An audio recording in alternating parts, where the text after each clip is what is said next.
యేసుప్రభు తెలియని వాళ్ళ ఏడుపు చాలా దారుణంగా ఉంటుంది.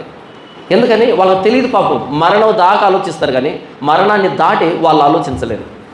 మరణం దాకా ఆలోచిస్తారు, మరణాన్ని దాటి వాళ్ళు ఆలోచించలేరు. అందుకే వాళ్ళు మాట్లాడుతున్నప్పుడు వాళ్ళ మాటలకి మన మాటలకి తేడా ఏంటో తెలుసా? మనం ఉదయాన్నే లేవగానే మనం మరణిస్తే నరకానికి వెళ్తాం, మనం పాపం చేయకూడదు అంటాం.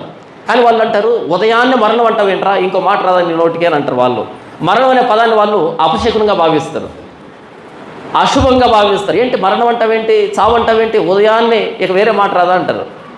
ఉదయాన్నే ఏమైనా చెడ్డ జరుగుతుందా, సాయంకాలం ఏమైనా చెడ్డ జరుగుతుందా అంటే ప్రతిదానికి భయపడతారు వాళ్ళు. ఎందుకంటే మరణం దాకా ఆలోచిస్తారు తప్ప మరణాన్ని దాటి వాళ్ళు ఆలోచించలేరు. కారణం ప్రభు అయిన యేసుక్రీస్తు వారికి తెలియదు కాబట్టి. మనకు ప్రభు అయిన యేసుక్రీస్తు మరణాన్ని గెలిచాడని మనకు నిర్ధారణ ఉంది కాబట్టి మరణం అన్నది మనకి ఈ లోకాన్ని దాటి వెళ్ళేటువంటి ఒక దశ. అంతకు మించి దానికి ప్రాముఖ్యత లేదు. ఇక్కడ కళ్ళు మూస్తాం, అక్కడ కళ్ళు తెరుస్తాం. ఈ లోకాన్ని విడిచిపెడతాం, ప్రభుతో సదాకాలం ఉండడానికి వెళ్తాం. కాబట్టి మన ఏడ్పుకి ఒక అర్థం ఉంటుంది.